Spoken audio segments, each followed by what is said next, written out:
இப்ப முதல்ல சொன்னதை திரும்பி சொல்றேன்.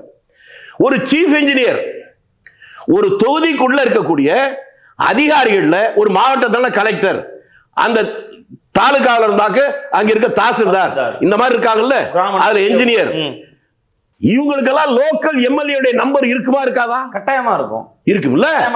அப்ப இத்தனை முறை போன் பண்ணியும் அவர்கள் எடுக்கவில்லை என்றால் அதற்கு என்ன பொருள்? எதேச்சையாக நடந்ததல்ல.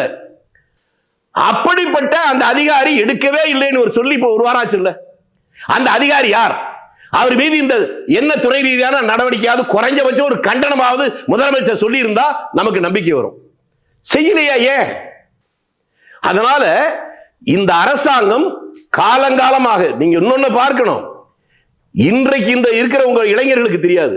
நான் எங்க ஊர்ல பார்த்திருக்கிறேன், பட்டியலினத்தை சேர்ந்தவர்கள் வேறு சமுதாயத்தில் இருக்க தெருக்களுக்குள்ளேயே வரமாட்டாங்க. நான் எனக்கு தெரிஞ்ச சொன்னா நீங்களுக்கு நகைச்சுவைக்காக சொல்ல இன்னும் மனசு வலிக்குது. நான் ஆரம்ப பள்ளியில் 1ஆம் வகுப்பு 2ஆம் வகுப்பு படிக்கிற போது என்னுடைய நேரம், அதனால தான் இப்ப சொல்ல முடியுது, என் பக்கத்துல 2 பக்கம் உட்கார்ந்து 2 பேர். ஒருத்தன் பேர் ரங்கசாமின்னு பேரு.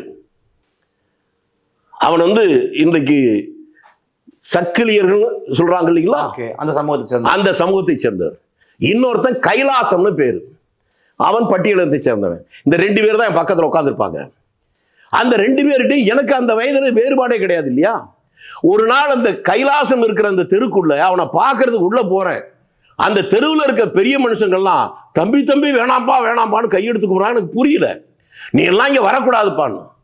திரும்பி என்ன வாப்பா வாப்பான்னு கூப்பிட்டு வந்து எங்க அப்பா கிட்ட, ஐயா கோச்சுக்காதீங்க, தம்பி விவரம் தெரியாம எங்க தெருக்குள்ள வந்துச்சு, அதான் கொண்டு வந்து விட்டோன்னு.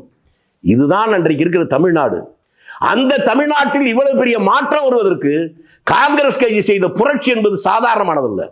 இவ்வளவு புரட்சிக்கு பின்னாலும் இன்றைக்கு ஒரு உள்ளூர் எம்எல்ஏ